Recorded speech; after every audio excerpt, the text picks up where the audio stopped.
should be allowed to speak before the British Parliament. I have another question. Why not? What would be the point of inviting the most powerful man supposedly on earth and then snub him? So Macron, a mere Frenchman, was allowed to address Parliament, but not Trump. Why not? He is the lawfully elected President of America, after all. I guess the British are trying to make clear that they don't approve of his views, but what is there to disapprove of? We know that Keir Starmer is trying to sound tough about immigration, as Trump had sounded about immigration.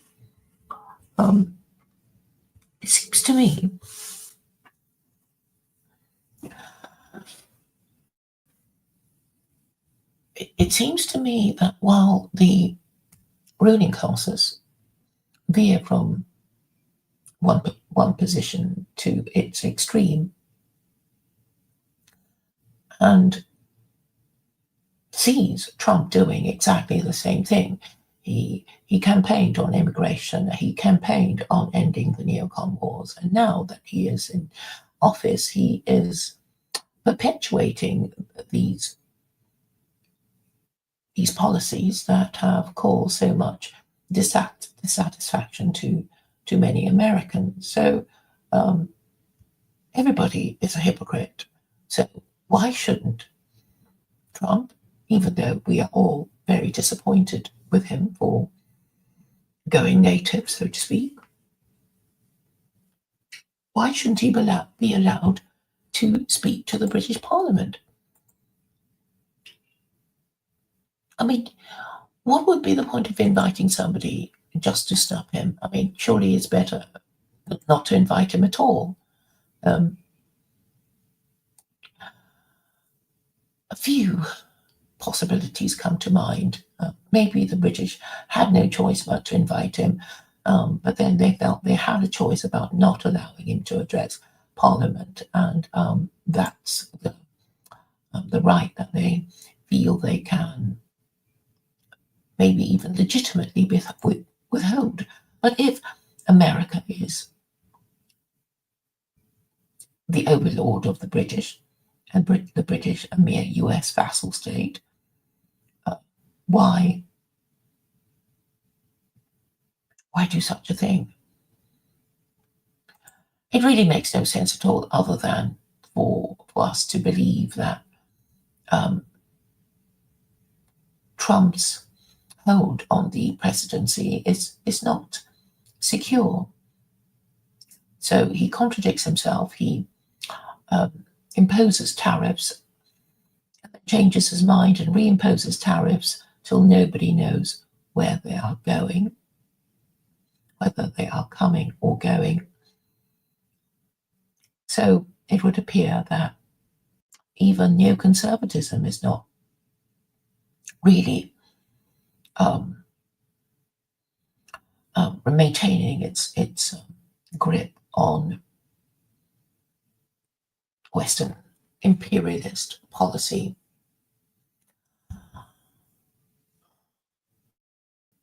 It just shows. I mean, not that it's important. I mean, I doubt that he's going to say anything important. I mean, what did Macron say to the British Parliament anyway? That we must carry on fighting the war in Ukraine or something. Let me just have a look. I didn't actually look it up. Macron addressing British Parliament.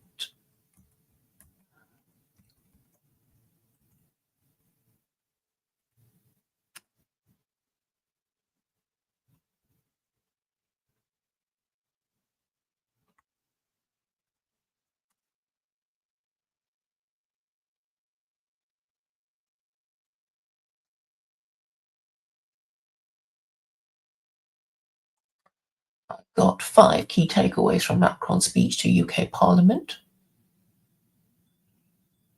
Of course, it's about Ukraine.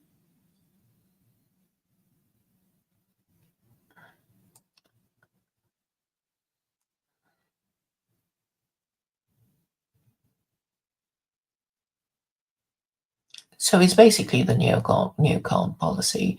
Um, One, according to the Guardian, a Maldiga Brexit. Two, migration and asylum. I guess the French are promising to be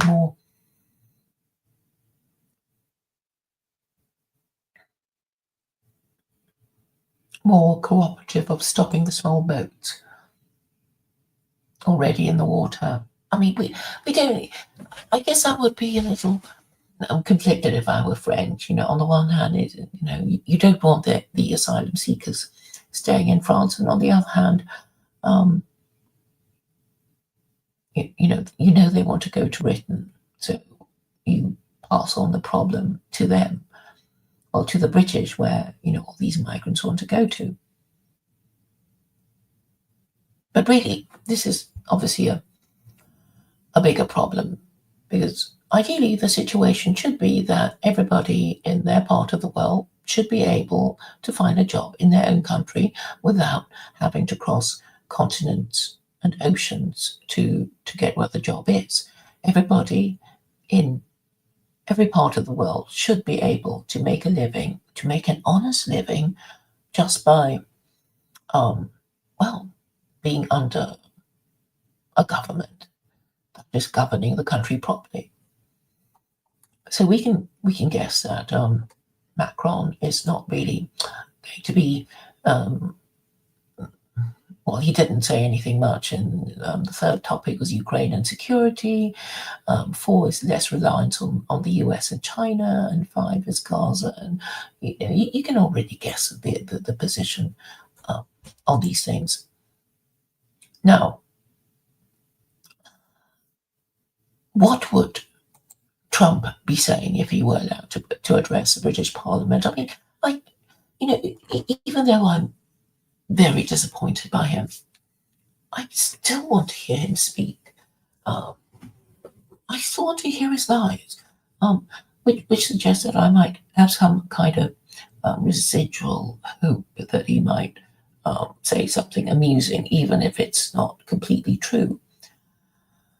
But let us think of what the powers that be are up to. Why are they behaving in this way? I guess if somebody is pulling the British Parliament strings and telling them not to allow Trump to speak, they are trying to lower the status of the most powerful, most powerful man in the world, supposedly because he's the president of the world's number one superpower. So we can tell then that whoever's in charge of Western civilization is conflicted about Trump. So far, they're getting Trump to do whatever they wanted him to do, which is to carry on with his wars. But on the other hand, they don't quite trust him to not say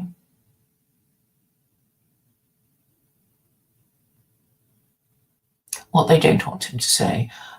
We don't know. We can only speculate, and it is a little disturbing, really, not to know what's happening. And it's not just me not really quite knowing what to think. A lot of the professional commentators of US foreign policy don't know what to think. As I was telling you the other day, Peter Lavelle complains that he's not a psychologist, and you need to be pretty good at psychology to work out the intricacies of US foreign policy. So all I can say is that Trump, not there being plans to stop Trump from speaking in the British Parliament, is possibly a sign that all is. They still don't quite trust Trump to say something. I mean, what do you think he might do?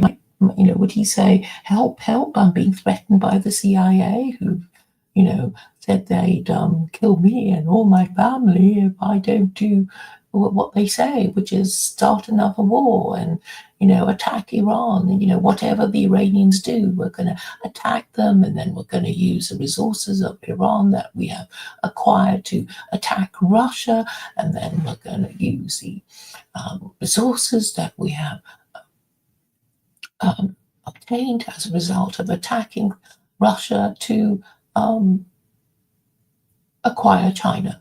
That, I imagine, must be the long-term game plan of the neocons, and possibly the feeling we have to do it now, because if we don't, we'll just keep getting weaker, and it's now or never. But they still can't trust Trump.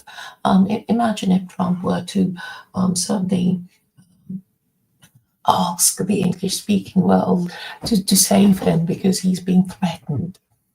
That would be quite amusing. Well, I hope that happens. But the thing is, as American president, he can always say anything he wants. I mean, he's got Truth Social, so he can say any silly thing he wants. And I'm sure that there are people who at least open accounts at Truth Social in order to be nearer the president. I think I have an account myself, but I haven't used it in ages, and his truths get reposted here on not here on X, where I am also active. So sadly, we can only try and understand US foreign policy through the mind of a man whom we think is being constantly deceived, told a lot of lies, and made to think that he will still triumph, even though he does what the neocons have asked him to do.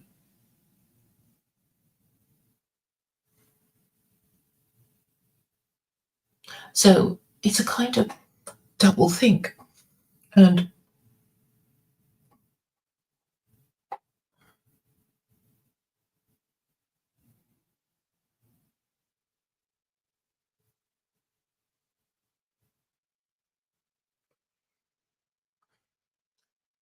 how can we work out? Well, I guess in a way there's nothing to work out, because Trump doesn't really know what he's doing. The people who are in charge of him don't know what he might do. They think he might do something unexpected and embarrassing, and that's why they won't let him address the British Parliament. There seems to be no rhyme or reason, because, really, if you're going to pretend to everyone that you're united, then you have to pretend you're united. You don't say whatever comes into your mind. You don't do what you really feel like doing, which is to undermine the man who is currently the president. Perhaps they think that once they get rid of him, that the next one will be more amenable to neocon foreign policy, which they have to follow whichever party they belong to. And but that is the scary thing, isn't it? That it doesn't matter who the American president is, that person will just follow the imperial policy of the people whose names we don't know, who are not accountable, and therefore do not have the support of the American party people, because this is the thing, the American people themselves do not want endless wars. And in fact, there is no necessity for America to acquire empire in this way, because America, as a piece of territory, has enough territory to be self-sufficient.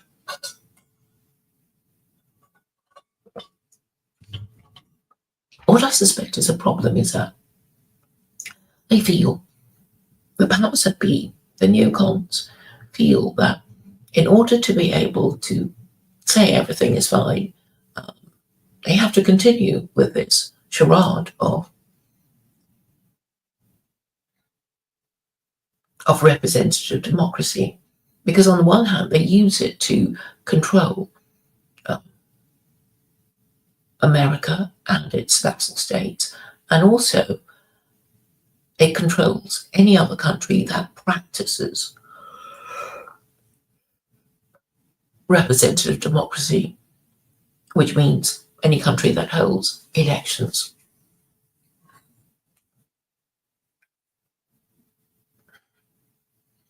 And if they don't like a particular country or don't like a particular election result, they will start a colour revolution.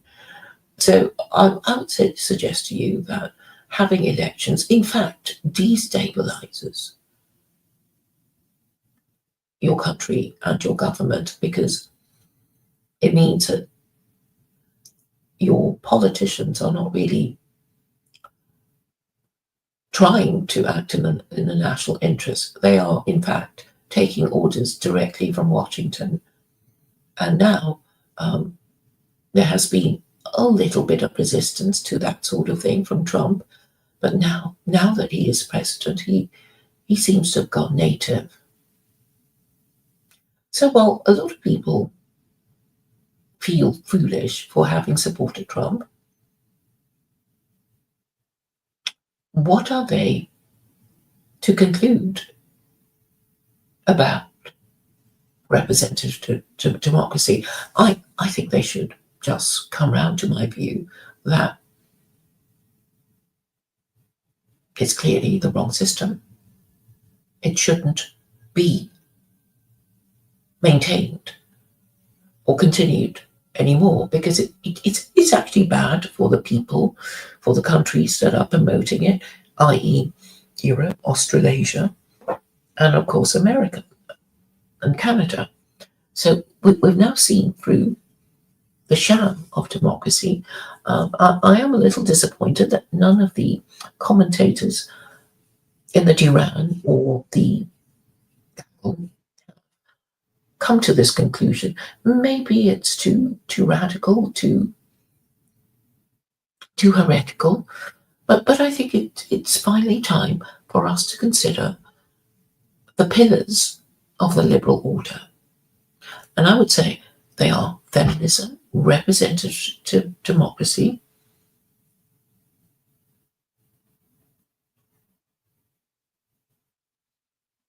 and feminism, which has created the matriarchy. And it is really the matriarchy which is causing everyone to go mad. Now, speaking as an agnostic, I am by definition saying I do not know if God exists. So I cannot be said to be firm of belief that there will be an afterlife where good will be rewarded and evil punished. But on the other hand, I am,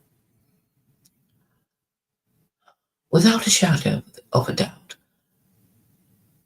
convinced that the Quran is the best available guide to humanity, and that will have to do. And obviously, if you think of the whole Abrahamic moral system of ethical monotheism, a foolproof problem-solving system.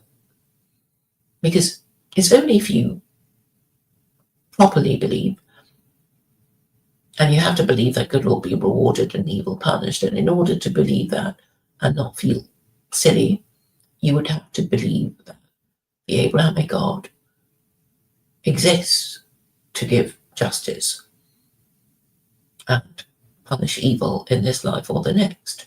And once you have these propositions following one to the other, you will get to your certainty that, to the certainty of this proposition, that if most people believed in God and wanted to obey his laws, then most people would be behaving correctly. And therefore, they would be more amenable to truth, logic, and morality, and want to use truth, logic, and morality to solve and avoid problems. Currently, because they live in a matriarchy, in a degenerate matriarchy, they are not rewarded for using truth, logic, or morality. And that's why nobody will go by truth, logic, or morality. They will be forever looking around to see if anybody's going to be offended by any truth, logic, or morality that they might wish to speak. And this is, of course, unsustainable, because, as Jesus said, the truth will set you free. To set you free from what? It sets you free from error, disaster. And truth should be regarded as sacred, and also logic and reason. And that is because truth, logic, and morality is what allows you to solve and avoid problems in the fairest possible way. And that is why morality is something that should be more properly understood through a correct definition, so that when people talk about morality, they're agreed. I know a lot of people don't agree on what it even means, but I'm going to define it as a system of rules that keeps the group in existence and apart from others. And a system of rules is really religion. You could call secular political ideologies a moral system, but we already know they don't last as long as religions. Who ever heard of an ancient civilization that did not have a religion? Well, this actually makes me think of China. Maybe Confucius himself did not. Well, we don't know if he believed in God, do we? We only know he wrote the Analects, and I think the Analects are silent on his belief in God. But then there was this idea of the mandate of heaven, which I don't think was a Confucian idea. I think it preceded him, but it was a very good idea, and better even than the divine right of kings, because the mandate of heaven was this idea that emperors of China should not abuse their power, or else find themselves in the position of having the mandate of heaven withdrawn from them. Every emperor of China was presumed to have the mandate of heaven, which could be withdrawn if he abuses his power. And the signs of it being withdrawn would be famine, pestilence, invasion, natural disaster, and revolution. So it was a really neat way of saying, well, every emperor starts with a mandate of heaven, but if you see bad stuff happening, it could be because this emperor is abusing his power, and you should get rid of him. And so it was strong and simple, and didn't have to rely on the Pope in Rome, you see. So that was the genius of this particular idea. And I'm hoping to persuade Chinese people, as well as Muslims, to accept the proposition that the mandate of heaven was, in fact, the mandate of Allah.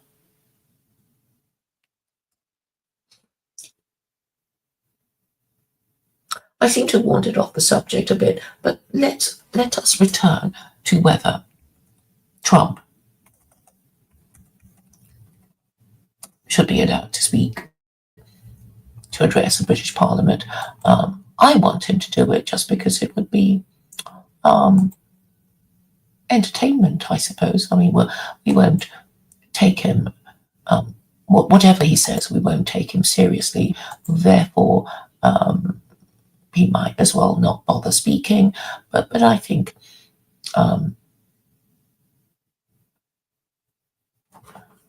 neocons should be more sportsmanlike and tell the British to respect their president.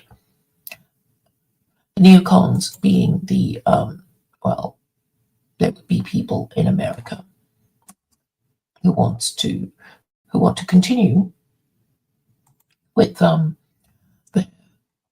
policy of full spectrum global domination. So if they're going to do it, then they should do it properly. And if they're going to get Trump to represent America, surely he has the right to address Britain. You know, he shouldn't be seen as being below, being lower in status than Macron. I will now ask who has been allowed to address the British Parliament. I know Netanyahu has.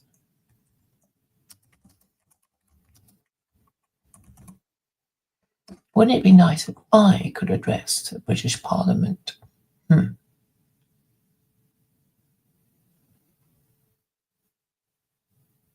Well. Examples include President de Gaulle, South African President Mandela, US President Obama, and Ukrainian President Zelensky. List of people who have addressed both houses. Let me see.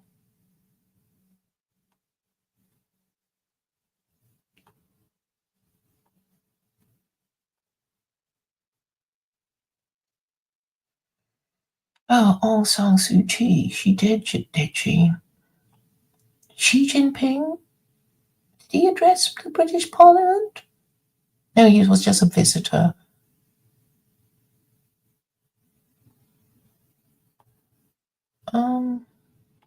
There's a Wikipedia entry for it.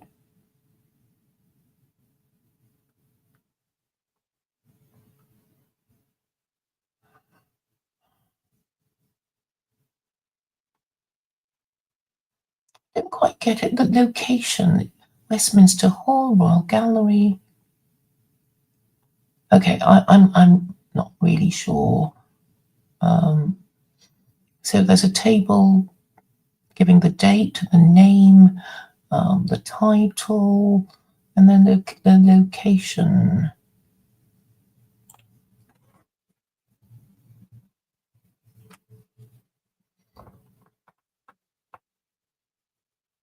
Only 4 people besides the reigning monarch at the time have addressed both houses together on more than one occasion.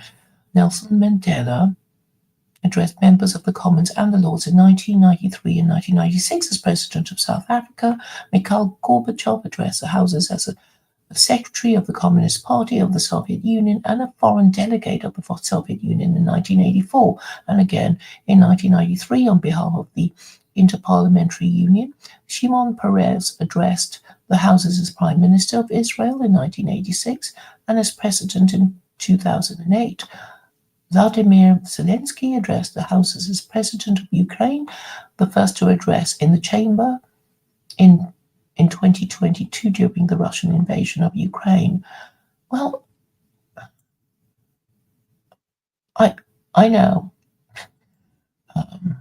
I'm talking myself into wanting Trump to address the British Parliament, and just because they're being very unsportsmanlike in not letting him address the British Parliament. I'm sure whether you approve of Trump or not, well, I suppose if you don't approve of him, you wouldn't want him to speak in Parliament. I guess Trump has been a terrible disappointment. But even so, I still want him to speak, perhaps out of a perverse sense of